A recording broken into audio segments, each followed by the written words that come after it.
Hey, worship leader, welcome back to the channel. I have a special guest with me today, David from Sunday Sounds. How's it going, man? Good, Jimmy. How are you? I'm good. I'm glad to have you on here finally. We've connected over the past few months. I have been a long time now user of Sunday Keys, and I've made a few videos on this channel, but I think it's a privilege to have you on the channel, to be able to talk about it, give us some more insight. My audience knows I'm not a keys player. I put this up as a prop. I do some stuff, but I am not a keys player, but I am a worship leader who Right. has made some changes in how our keys has been played. Our system of keys has been played at our church. And I stumbled upon Sunday Keys a few years back and I just fell in love with it, man. So thanks for coming on here. And I just wanted to just maybe people that don't know, especially if they're guitar players listening to this, or maybe they want to Sure. dive into keys, just kind of give us a brief history. Tell us a little bit about the story of Sunday Sounds. Well, Jimmy, thanks for having me. We've known each other for a little while now, and my story's pretty much the same as yours. If Hmm. people asked me what I played, I'd probably say guitar. If I was going to just hop into any band and do my thing, I would consider myself kind of background as a guitarist and a worship leader who led almost always from guitar. So for me, I went to school, going to be a worship leader, started working at churches. And then once I started to have a pool of volunteers on my team, I realized these keys players are talented. They're able to play good parts. I really don't know how to equip these people, this position. I had no problem explaining stuff to my bass player, to my other guitarists, did the little beatboxing thing with my drummer. But the keys position, I felt like there was a lot of cool stuff happening in the songs we were trying to play, but I didn't really know how to equip them to do that. And this was maybe 7, 8 years ago now. Um, Way back when I was a kid, I took piano lessons because my mom made me We and she all gave did. them to me. That's a whole thing, like a therapy session we won't get into. But as soon as I thought like I was old enough, I ditched it for electric guitar and then kind of found my way back out of necessity as a worship leader to the keys world just because my keys players and the piano players on my team weren't super satisfied with sort of the relationship we had, in that I could tell they wanted to do more, but I didn't really know how to empower them to do Hmm. it. So that started this whole journey of like, okay, I learned how to play piano as a kid. Then I got really into guitar and pedal board and tone and all that stuff. Now I'm hearing that a lot of these keys parts have really cool things going on. Like the sounds are fun. I'm noticing like reverb and overdrive and shimmer and chorus and all this stuff that was familiar to me as like a guitarist. I was like, oh, this is sort of the same kind of vibe and the same sort of transformation that the guitar went through like 10 or 15 years ago. So then I thought, okay, this is actually kind of exciting. I have some common ground. How can I make this more real for the average volunteer in my team? So that began a whole thing of how do I afford new gear to get these sounds, realized really quickly that I had very little budget to do that. Got into keys software, started learning how to program sounds for my volunteers, helping them learn how to use it. And then through that process, found that lots of other worship leaders like myself, lots of churches were having the same realization that for the first time, maybe in a long time, the keys players are being asked to do things at the forefront of the band. And we now have to figure out how do we make room for them in terms of the parts they play and like the styles they have to play, but just as much, how do we also give them the sounds that they need to be able to fill this sort of new space? So eventually it turned into a side project online where I was just putting out sounds that I designed for keys performance software, and then eventually turned into what is now sundaysounds.com, where myself and a small team of sound designers and worship musicians build templates and sounds and patches for worship keys players with all of our time. So, but yeah, I kind of came at it from the exact same perspective that you said, that you sort of approached the position with some trepidation, but an understanding that there's a really cool opportunity here to do something fun. How do we do that? Yeah. Yeah, exactly. I'm so glad you did, because it's helping people like me who I was in that same place. And when I found you guys, I was like, this is a lifesaver. I mean, this was Mm, good. Um, Man, so I stumbled upon your product, Sunday Keys. So can you Mhm. tell us a little bit about that just up at the front? What do you offer in case somebody's like, okay, we'll get to the point. What does he offer? Where can I find it? Yeah, so Sunday Keys is sort of our what I wish I would have had 7, 8 years ago when I first realized, like, as a worship leader, I've got a real problem here, or a real opportunity to empower the keys position. So Sunday Keys is what we call a template, and that means it's sort of an all-in-one way to get results for any modern worship keys player. So it comes with a ton of ready to play worship keys sounds, like really great pianos that are come from custom samples that you can't find in these stock softwares like Mainstage or Ableton Live. Ready to play pads, synth sounds, bass, strings. If you're hearing these sounds on modern worship music, there's a really good chance we've got them in the sound library that you get with the template. But more than just that, there's a big focus on sort of the workflow of how you use this software. And the reason we pay so much attention to that is because when I first discovered the fact that I could use my computer, use software to get key sounds, I was really excited about it. I first started with Mainstage 3, which is only $30 in the App Store. It runs on your Mac. And I was so pumped. I gave this software to my volunteers. I'm like, this is going to make the next level possible. And they honestly kind of hated it because they felt like, the sounds we had before weren't great, but at least it was simple. Like the hardware had buttons and I knew how to get to the next sound and I knew where things were. Now you're handing me the software. I've got a whole computer in front of me and I have no idea how to use it. So they were more intimidated than empowered. Mm. So with Sunday Keys, it actually kind of came up through trial and error of how can I equip the average volunteer who maybe just has a basic understanding of music theory and some understanding of what like pads and pianos are. How can you make it easy for them to actually like using this software? So Sunday Keys comes with a visual component where everything's color coded. All the sounds have really clear labeling on screen that make it easy for anybody, even if they're not a sound designer, to feel like they sort of know what they're using. Um, and at the same time, we hope that people that want to take it to the next level and want to dig deeper find that they're able to have lots of control and fun sounds to explore within Sunday Keys itself. So that's sort of home base for us at Sunday Sounds. If somebody needs to help at the worship keys position, we point them to Sunday Keys and say, this is going to cover the bases. This is going to take your rig to the next level.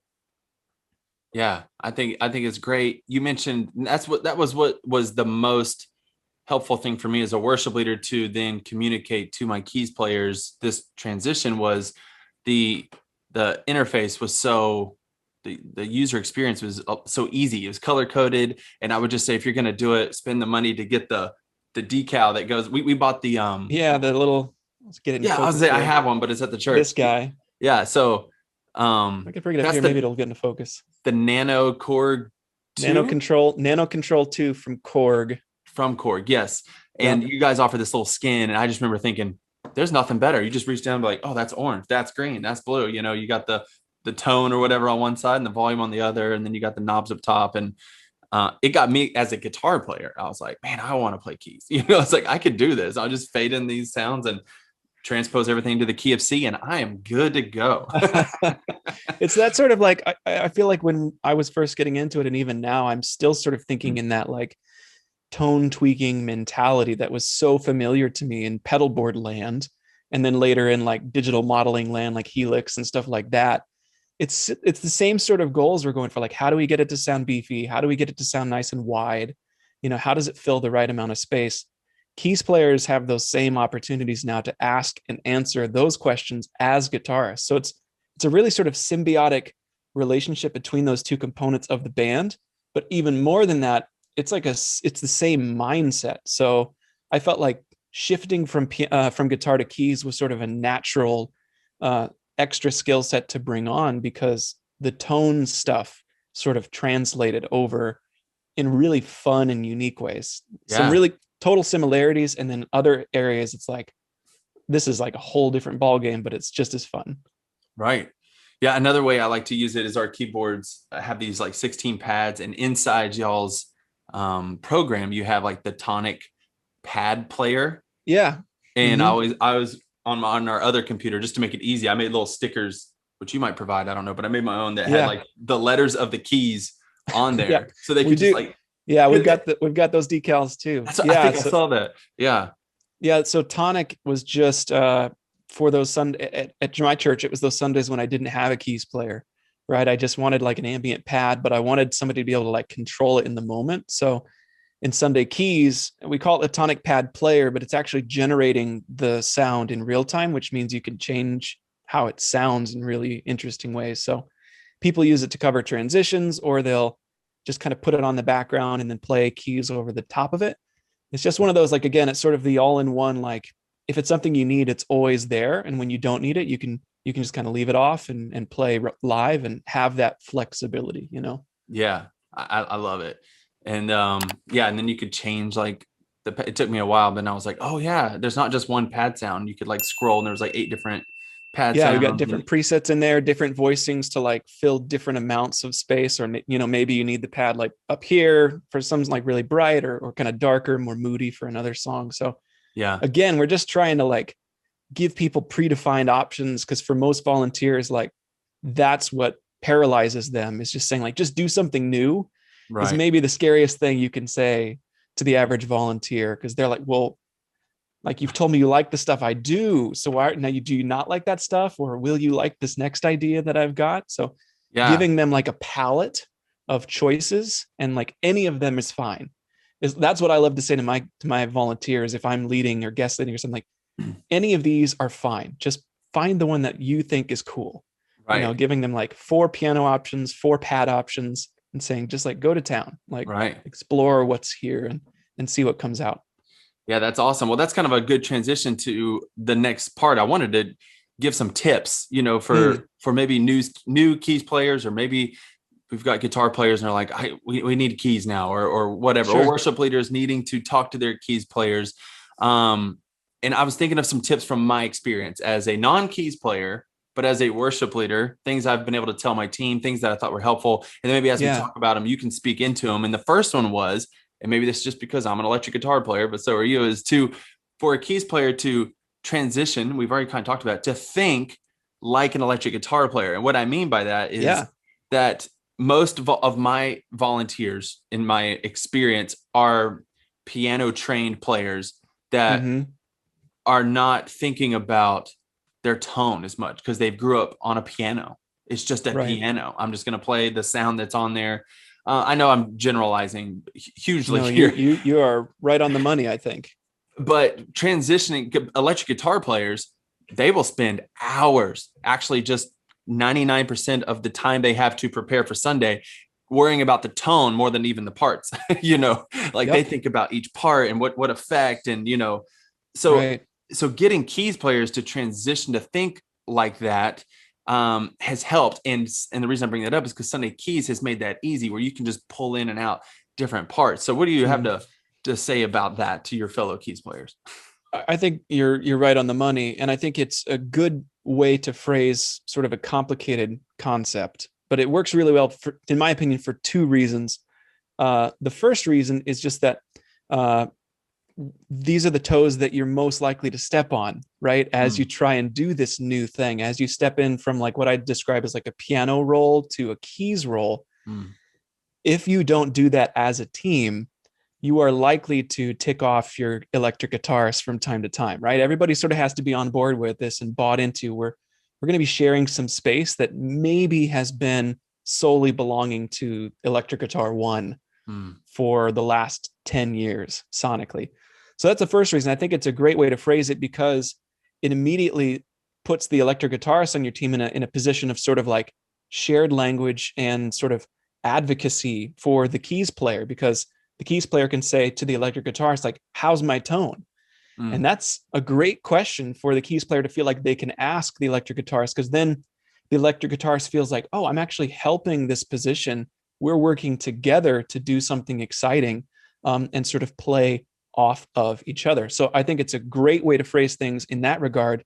And then I already talked about this a little bit, but I'll just reiterate it, that the basic sort of building blocks of how you might approach adding ambience or rhythmic elements like delay or chorus or overdrive, it's a pretty much one-to-one translation for a lot of that knowledge. So mm. thinking like an electric guitarist in that regard also is, if you come from a guitar background, maybe you're considering like trying to shift over to the keys position, you already have a good foundation for, let's say, for example, like it's oftentimes a good idea to put your delay before your reverb.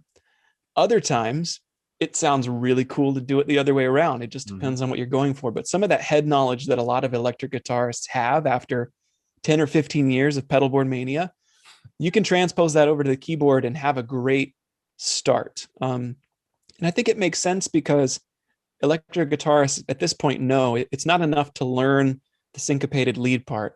I have to have that dotted eighth note delay in there. Otherwise, it's just going to sound like some really basic palm muting. Like it's not, that isn't the part. The part is these notes and this effect.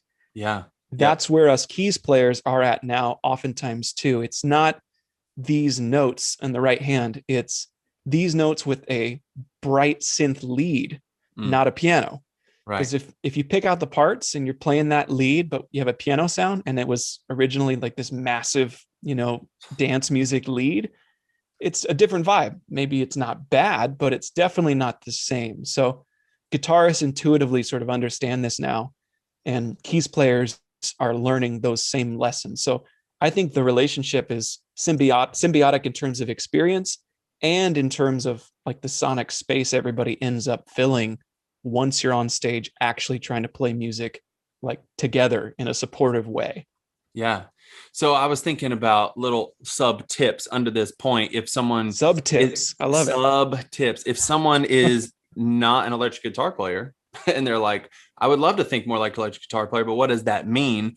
We've hit on some of that, but that is, like we said, thinking through what you just said, what sound is required right here, where normally I would just play a piano sound or maybe Mm-hmm. a whatever. Now I have options, and to think through those options and listen that way and be able to pick out the right sound for the right application for what's needed to serve the song best in that Yes. position. And that's why Sunday Keys has it all. So you can, and we'll talk about that in a second, but you can pull up basically anything you need to make that sound. So then it's just, so for me, my team, I had to have several live worship workshops with my keys players where we just went through the Yeah. software, because I know anything new is also overwhelming. So I Yep. went through and tried to not go in too much detail, not to overwhelm them, but show them how to run the program, under explain so they could understand what was going on. Like this doesn't make sound on its own. Like just going to the basics of like what is MIDI, all that stuff. Mm-hmm. Because a lot of keyboard players, piano players, they don't know that stuff unless they for some reason already have a reason to have known that. And so the next thing I wanted to say was that I would learn somewhere about the there's probably a specific name, but like the fraction principle, where a band of 7 players need to play about 1/7 of the sound, like be able to be Mm. responsible. And you kind of spoke to it talking about the sonic space. Yeah. I think acoustic players and piano players struggle with the same struggle, where those are instruments that typically can be a solo instrument and fill Right. up a lot of different space.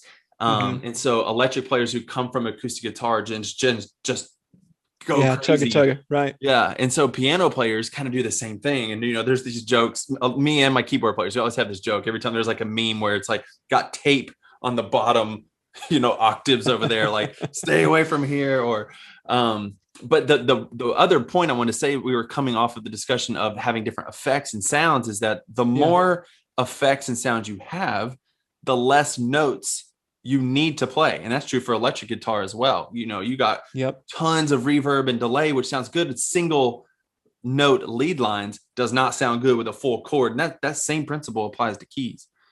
Yeah, absolutely. And I think as you kind of transition from a piano mentality to a keys mentality, it's important to preface that like every keys player needs to know how to play piano. I'm not saying that like playing piano is outdated, because sometimes you need to play the sound and it sounds like a piano and you're playing it like a piano. That's still all over modern worship music. Yep. But other times you need to be playing keys, not piano. And that gets really tricky because the sound matters, the note placement matters, the note frequency matters, and there's no one rule for how often you should play. And like, theoretically, you could play 10 notes at the same time. And even more if you start doing like chord triggers and some of the cool stuff that software can do. So how do you fill the right amount of space when in one song it might be, down here in the low end, and you might have this really cool sort of synth bass that's really locked in with the live electric bass, and you're just like crushing it down there. And then next song's got this synth lead, and then the third song's right in the middle, it's got this warm piano, and then the fourth song's got synth bass and synth lead, and then the rest of it's on the piano. Like there's all of this sort of chameleon like hat shifting that the keys position has to do. I think that's why people get so intimidated about actually trying to do this live. I think it's why a lot of the cool keys parts end up in the track. Nothing wrong with tracks, but Right. man, if we can get real people doing those parts live, how fun is that? Like, what a cool opportunity Yeah. to help them level up. But it's tough because the rules vary from song to song, from band to band, from volunteer to volunteer. It's a little bit of a moving target. Yeah. So as worship leaders, we have to be sort of like proactively thinking about who's playing, who are they playing with, have they played this before, who's running sound. Like Yeah. it's a complicated sort of soup to sort through, It's an but I think algorithm. but I think it's worth it to invest that time. It does take effort that maybe hasn't been put into that position before. Yeah. And you mentioned tracks, and I was going to say if we could have another sub point, something helpful that keys players could do, because I could, do this for electric parts or whatever. And that's just Yeah, a free resource unless you go pay for the track itself. But go to multitracks or loopcommunity.com. I think even praise charts, and go listen to, you can preview the sure. tracks and you can solo out the 14 different keys tracks that are there. There can be a lot of them because they're actually applying the rule that we just talked about, where they're playing parts with these different Hmm. sounds. And you can go and kind of get a hint of like, oh, they played this here. And that Yeah, alone doesn't sound good to my ear. Maybe you're like, oh, this, arpeggiated lead thing is just kind of like, oh, it's annoying. So you may take the tone off, but then in a live scenario, it's not going to cut through the mix at all. So right, learning how, right. and I think that's a good resource. I've done that. Like just go wherever you can see the stems of the song, like multitracks, loop community, and listen to what Hmm. was on the record. Or like even loop community, it's a community, so not even like the original record, there's other people's interpretations, and that's been Right. helpful as well. Because in this discussion, any discussion, when we're talking about creating music, we want excellence. And I try to, me personally, get us to play as close to the recorded version as we can, at Sure. the same time knowing people are different and people are Right. going to use the same guitar, same pedal board, and come out with their own style. And I think that's great. We should celebrate that. So we're not trying to get everybody to sound exactly the same, but just give them the tools, play the right instrument the right way, and then Yeah. have your creative freedom with it. And so, yeah. And I think being able to reference the stems and hear how those 10 or 12 parts work together, for the average keys player, that to me, I think you can take away like what space are those 12 parts taking up? What are Mm, they doing for the song? And then you might find that you can fill a similar type of space or provide a similar amount of energy or lift with just 3 or 4 layers, something that you could mostly do live. Maybe some of the stuff stays in the track. Maybe you decide that, you know what, this is in the spirit of the original. I'm sort of doing the same thing for the song in my own way. So let's just take the tracks out and let me contribute. I'm able to add a bunch of brightness with 2 sounds instead of 6, but I'm still doing the same thing when the bridge drops or something like that. It's sort of that dance of how closely do we want to get to the exact production of the original versus how close do we want to get to the effect of the original or the feel of the original. And oftentimes it's just a balance of the two. It's useful to get to that master and think like, okay, here's what exactly happened. Here's what the producer or the mhm. keys player was thinking. And then say, with that as sort of my basic understanding, where do I go to make this doable live so that it's fun, so that I'm not totally just wrapped up in not making a mistake because anything could fall apart at any moment. And we, as worship leaders too, we can do that. Like if we say, go listen to the keys parts and there's 12 keys parts, as worship leaders, we probably better give a little direction on like, I'd like you to pay extra attention to the piano and that warm pad on keys 3. If you could give me those two, that would be killer. And anything else on top of that, I totally would love to hear how you'd interpret it at rehearsal. And then we'll figure out what makes sense for the live context. Yeah. Those sorts of like little thoughtful, like, let me give you a little direction and leave freedom open for you to add some extra energy or put your own spin on what you're hearing. Yeah, that's awesome. Well, I have a couple other things I want to get to, so don't go anywhere, those of you who are watching. But if you're getting value, like it, smash the like button. I never say that. I Smash don't know it. why. I don't know why I said that. Just like the video, No, but smash the like button right now. smack it. Just smack the like button. No, I was gonna say I have links to Sunday Keys, Sunday Sound stuff in the description. Go click them if you want to go read and check it out. I highly recommend it. You were saying some things. I think that's a really good transition to the next point I wanted to bring up, and that is that Sunday Keys is fun. Just like electric guitar players, they have all these effects, but it can also be overwhelming at times. And so the second tip, if there's a tip for the day, is like, don't overwhelm yourself. Pick two sounds, like you just said. Like, we at least need piano and a pad underneath, even if that's the pad here, right. on the tonic. Right. Generator, and then just playing piano over it. And then as they get comfortable, in my experience, my keys players have gotten stressed out at the beginning, but I committed to, because it was all new to them. And I was like, I was with them in it. I was like, I explained where we were going. This is going to help us. And I said, I don't need all of this from you. I just need a good piano sound. You get to choose which piano you want, some good pad sounds. And so my tip is just like start small and then build. And in my experience, the keys players get excited because they'll hear a part in a song and be like, oh, I think I can do that now. Or like something just like simple as like an organ in some of the stuff, like a worship kind of organ sound that kind of sits on top, and they get excited to get to do it. And so I was just thinking if there's any tips from your perspective, but just starting small and then let it open up as you learn it. I think what I like to think of it as, somebody gave me advice once. If you're missing a position in your band, like if you're having a really hard time attracting bass players, don't take the bass gear off stage. Put a bass guitar on stage on a stand and let it sit empty every week until a bass player walks up to you and says, I play bass. So I think of the keys rig, and we can talk about sort of Sunday Keys specifically. It's got these little like modules on screen where you can put sounds, right? And they're just color coded. They're right there. There's 4 main modules.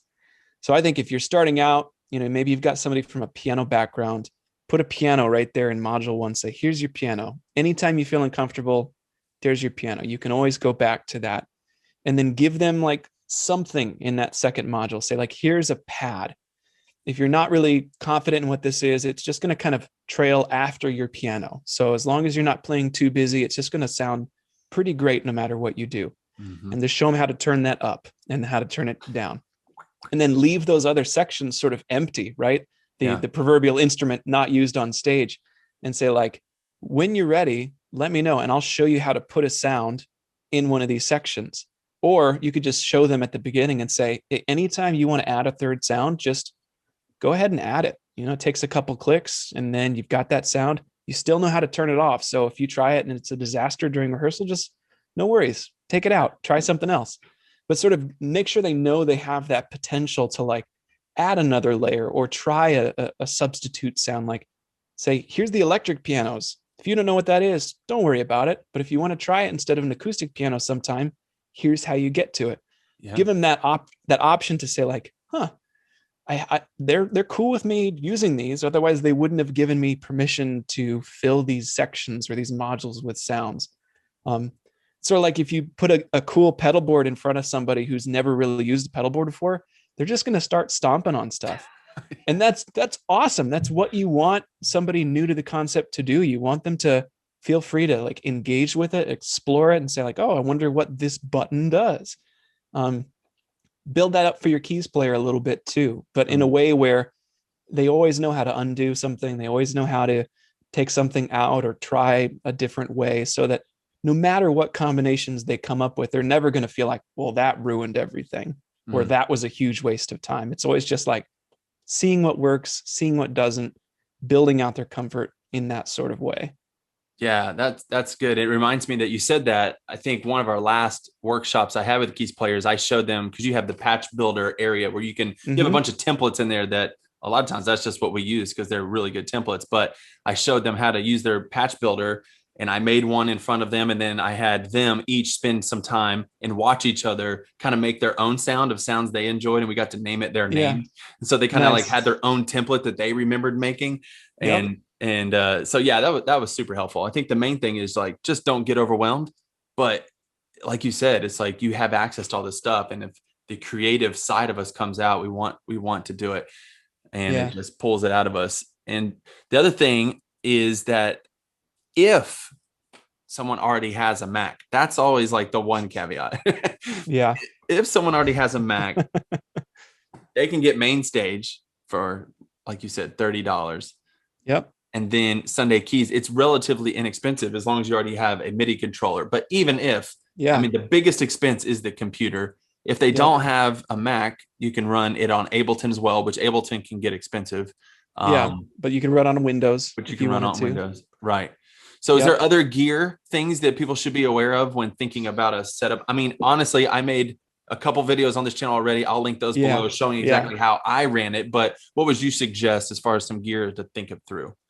Yeah. I mean, if you've already got a Mac computer, pretty good chance it's going to be able to run software like MainStage, at least at like a basic level. And, if it's maybe less than 7, 8, 9 years old.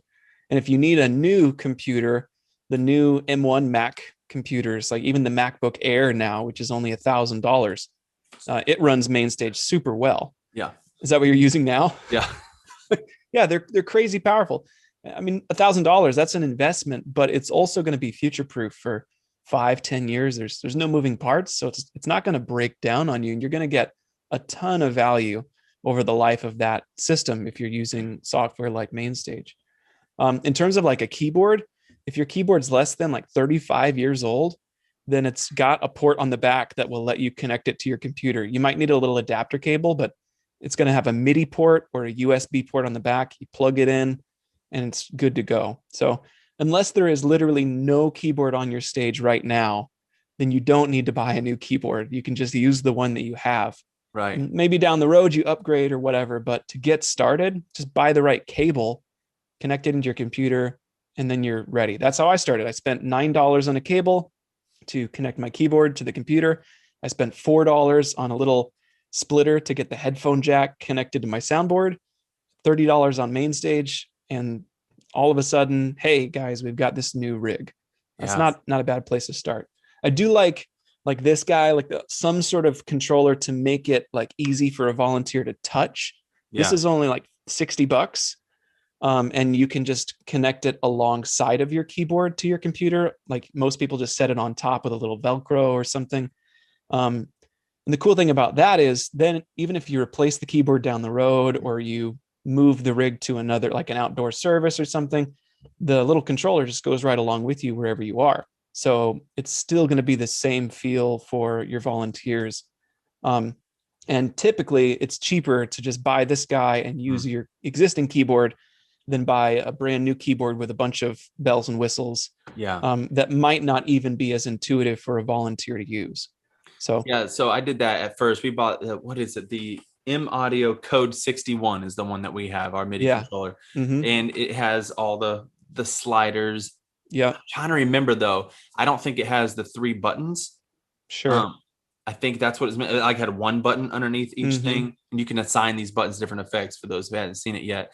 But Yeah. it had the pads on the side. And then I got this one just to like have in the office to like, I had Yeah. an intern one time just create patches for songs, song Mm-hmm. specific patches, go ahead and plug in all the BPMs for the volunteers. They came in, they could just drag in the song and kind of already have a starting point and then Yep. adjust from there. But then I got that thing and it's like did it come pre-mapped? Is it pre-mapped? Yeah. So it's pre-assigned to Sunday Keys. So it's if you plug it in, it's just going to automatically control everything you see on screen, which I mean, if you're on a time budget, that can be a huge time saver for Yes. volunteers, for you to not have to troubleshoot, like, why isn't it working this Sunday or whatever. It just works out of the box, which is pretty handy. Yeah, because when I was using this, which you could tell me if I was doing it wrong, but it's like I had to assign all these buttons, and I was like, assign, assign. That's about what it takes. I mean, theoretically you only have to do it once, but then Right. the next time you want to use different gear, you got to assign that. And Yeah. I mean, it's great that you can do that. You have that flexibility if you need it inside of, main stage or Ableton Live or whatever. But for like the rig at church, you want it to be as failure proof as possible. Like Yeah. volunteers can feel comfortable, confident in it. And there's some simplicity that I think is worth prioritizing over functionality, Yeah. especially if this is a new thing, Right. where you want volunteers to really buy in and get excited instead of intimidated. So this may be nerding out too much for this video, but hey, we're already in it. And if they've listened this long, they deserve Is, this kind of information. is it a sub Um, point? yeah, sub point. I don't even know. But the an interface. Yeah. You come out of a computer's 1/8 inch Little headphone jack. jack or whatever. Yeah. That sound, I don't even know the terminology, but it's not always best. It'd be good to go into an interface and change that from like digital to analog, I think is what it is, right? Or It's something like that. There's a lot of controversy. Okay. Some folks think that it's some snake oil, that the audio interface is mostly just hype. I don't know if in a blind test between like a budget audio interface and a headphone jack, if most people would be able to tell the difference. Um, Maybe some people, and like one thing the audio interface maybe gives you is a little more headroom. So if you're pushing like really hot signal out, maybe if you're not being very careful and you're layering a bunch of sounds that are all pretty loud, theoretically, you might clip or get distortion a little bit quicker on that headphone jack. But for me, I think the audio interface is worth considering more in terms of reliability. Because what I really like to do is just have the most important connections not dangling off the side of my computer. Right. So I'm going to run like a USB cable. I'm going to, Velcro it or cable wrap it to the stand, and it's going to run down to the ground where I've got my audio interface, which is like made out of metal. I've got high quality cables running out of that to the sound system. It's sort of tucked away so nobody can just bump up against the side of it and like jostle the cable or whatever. The other thing an interface does for you is just separate out your system sounds from your software sounds. That means if you forget to turn off notifications, it's not going to go through the sound system unless you've purposefully designated that system sounds also go out the interface, which you would never do. And so I think it's a more like long-term investment worthy sort of approach to get an external audio interface, even just a budget one from like a company like Behringer or Focusrite. Well, I have a couple here. We started out with this one because this was like 40-50 bucks maybe on Amazon. Yep. Super affordable. And then, the one everybody has. Focusrite. Yep. Is there another brand that you would suggest? Not really. Not in the budget tier. I think Behringer covers the bases really, really well. In terms of long-term reliability, this is plastic. That's plastic. It works, if it gets stepped on or something, I think Focusrite is a rock solid choice. If you want to get into like more complicated like MIDI connectivity stuff, where you have like maybe multiple keyboards or you need to send audio in a few different places, I like the iConnectivity brand. Okay. They're about the same price tier as Focusrite stuff. They're not as focused on the preamps. And the weird thing about buying an audio interface to just function as the out is like you're buying like preamps that are in there for recording purposes and then you're never using them. Yeah. So like I know folks will purchase like a universal audio, like Apollo Twin, to use as their audio out. And I think that's kind of crazy bonkers unless you're like touring and you want to run like Apollo or like universal audio plugins real. Like there's reasons to do it, but it's really like pro level stuff. So you don't need those are expensive. I looked at them. Super expensive. And they've got excellent preamps. They're great studio tools, but for live performance, we just need to get audio somewhere. It's overkill. Absolutely. So I wouldn't spend more than a few $100s on an audio interface unless you had a real good justification for it. Like needing to route audio in creative ways or wanting to connect a bunch of MIDI hardware at the same time. Like people set up like 2 laptops and run them redundantly in case one fails. But we're talking about like, elevation level stuff, Bethel level stuff. Like if that's your rig, you already know the gear you want to buy and you probably already bought it. Right. But if you're just looking to upgrade your keys rig, I think the headphone jack honestly is the best place to start because maybe it's not for your church. Maybe your volunteers really dislike it, or you find that we like the sounds, but it takes too much effort to do this every week. If that's you, then minimize your upfront investment. Start with a headphone jack. And then if after a few months you're like, okay, this is good to go, the next time budget comes around, put in a budget request and put $150 aside to get an audio interface. I don't think you're going to regret it. Right. But to me up front, if you're just testing the waters, maybe it's never even going to be used on Sunday, just rehearsal, like just start simple, buy Yeah. a converter cable and give it a try. It's kind of the posture. That's how I started Right. with the headphone jack. So no shame in it, I don't think. Yeah. Yeah. That's all. That's great. One thing I wanted to mention earlier, so I'll just plug it in here, is that one of the things I might come across as sounding like a salesman, and I'm not because I don't work for Sunday Keys. But one of the things I appreciated as a leader was y'all's resources. And I'm talking Mm. about like once you've purchased the product, you've made videos for dummies like me for every single step of the way. And I was Oh, like, don't oh say it my that way. goodness, this dude is so thorough.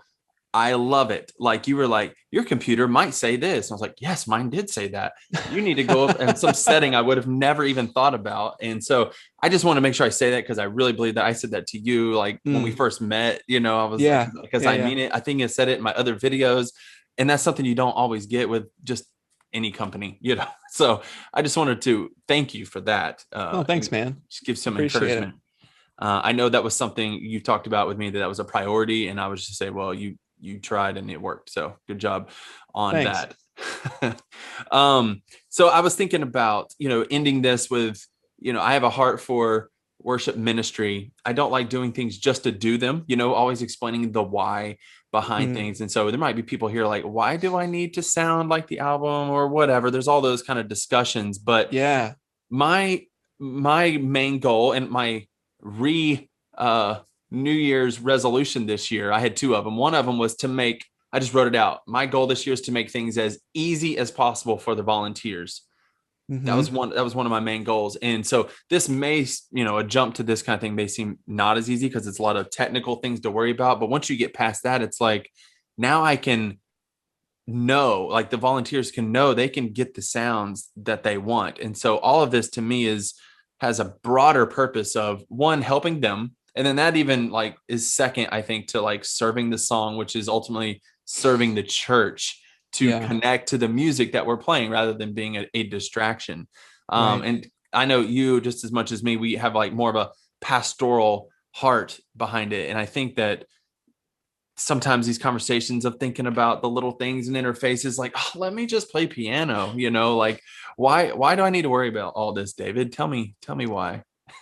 Man, I mean, I'll just go back to, 7, 8 years ago, David, when I Mm, had a little more hair up front. And and I was struggling. Like I could tell my volunteers actually wanted to do more. mm, And I think that uh probably more than not, piano players, keys players on your viewers' teams can tell if they are not operating at the same level as the artists who recorded the songs your churches are playing. Um, and I have found that when we can help people empower their keys players to feel like, oh, I can actually do some of this, most of them might be initially a little intimidated by that new responsibility, but then they actually get really invested in the purpose behind it. And they feel like, oh, I've got this new outlet to give of the gifts that I have, to express myself creatively, to bring something of excellence to the band. So I think as worship leaders, pastorally, we want our volunteers to be excited about what they're able to contribute. So I think that talking about sounds, talking about software, talking about the technical and the rig and all of that stuff is really about the end goal being that volunteers feel empowered and like they can bring something mm, exciting and fresh and relevant to the team.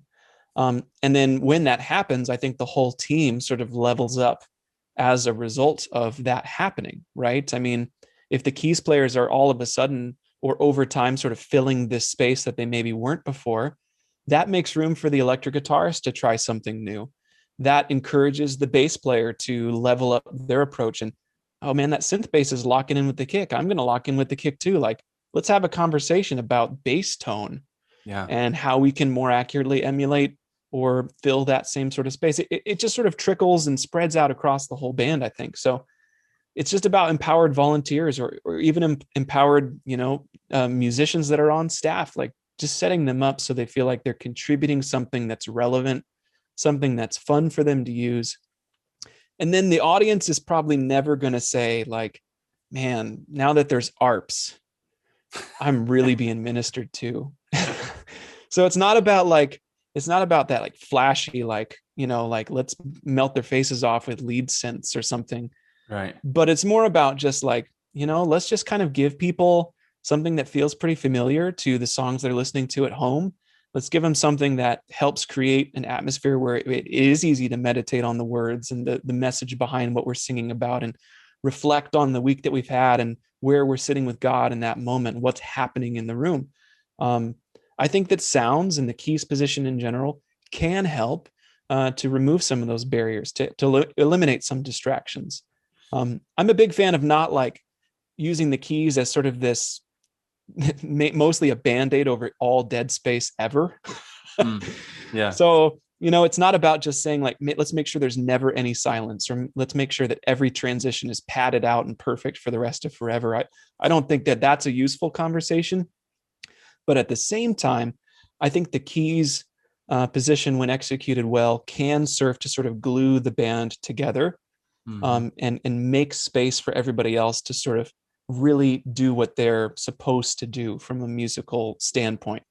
And a glued together band is a band where I think people in the congregation are just experiencing sort of the general vibe of the song. And I think that's how we typically listen to music anyway, unless we're music nerds, where like you and I are listening like, oh, that overdrive is so sick. Right. The average person in our church is just like, this music makes me feel like I can think about God. I can feel like I'm in this moment able to worship and draw near and just open myself up to what God might have for me in this space. And right. I think the keys position is just a part of that, but it can be a really great way to sort of encourage the whole band to a more cohesive sound. Yeah. So that this has been a great discussion. I appreciate you coming on here and sharing this. You said some things that made me want to transition, not want to transition, but it made me think about something else that is on a different page than that. But John Mayer's new song, have you heard it yet? Last Train Home. It's got some like brass synth, some real 80s sound and stuff in there. Yep. So I mean, late 80s, early 90s, because we're in the middle of the transition now to like we can go real nerdy. Yeah. We've been hanging out in analog synth land for the last 5 years. Yeah. In this sort of revitalization of the keys role. And now we're starting to go into like the late 80s and 90s when digital hardware first started to come on the scene. So we've got these like digital synthesizer sounds that are coming back in, that sort of synth brass sound, like Phil Collins, like old school Michael W. Smith, like it's all coming back, and it's all drenched in chorus, and I'm here for it. It's so much fun. So we're constantly updating Sunday Keys. We put out new sounds all the time. So we've got some of that retro hardware that we've been sampling over to be able to make a part of the library. The rest of it, like we're working to emulate. And it's just fun because it never stops in a good way. Like there's always a new guitar pedal and there's always a new key sound. And if you can get your team to understand like that can be fun, then let's go for it. Let's just explore what we can do together, Yeah. Yeah. But that's the other thing I was going to say. Like you're emailing out, I'm on your email list, and there's like new patch of the week. You're always giving new sounds, and it's like, it's awesome. And yeah, those 80 sounds, man, that song came out and everybody's flipping out about it. It sounds, people are like, oh, it sounds like Toto, Africa, and then it sounds like something, I just can't believe how quickly different sounds are coming back around so quick. But yeah, it's always a moving cycle. We're getting old now to where we can be like, oh, we were already enjoying that when it was in the first time. Sounds like, oh man, we sound like we're our parents. That's probably when we need to phase out, right? We'll just retire. Right. The final sub point. Exactly. The final sub point. You said phase out, and I was like, yeah, I'm gonna have to get a phaser soon, because that we're getting into the, that's true. I'm just waiting for Nirvana stuff. Like that's gotta come back. Weezer stuff. Like, let's go. Let's do it. All right, man. Well, thank you for coming on the channel. You have a YouTube channel. It's very helpful. I'll try to link that below. Subscribe to it if you haven't already. Subscribe to this channel, like I already asked you. Slap that like button. Mash it. My dad says mash when he wants to talk about like, he's like, if it's something on his phone, he's like, I already mashed Mashing it. I it. was like, why are you Yeah. mashing your phone? You like killing an ant or something. I don't It's know. more like a poke, right? When you Yeah. touch and you poke that Okay. like button, but it just doesn't sound as strong. Yeah. Facebook had something like that. It's like, you want to poke Touch. somebody? And I'm like, Oh yeah, no. poking. I Touch don't. that like button. That feels weird, Yeah. even though Touch that's it. the most accurate way to say it. That's right. Cause yeah. Anyways, Stick with click. smash. Smash the like button, folks. Just smash it. Anyways, thanks for coming on here. Thanks, Thanks for Jimmy. the discussion. See you For guys in sure. the next video. Bye.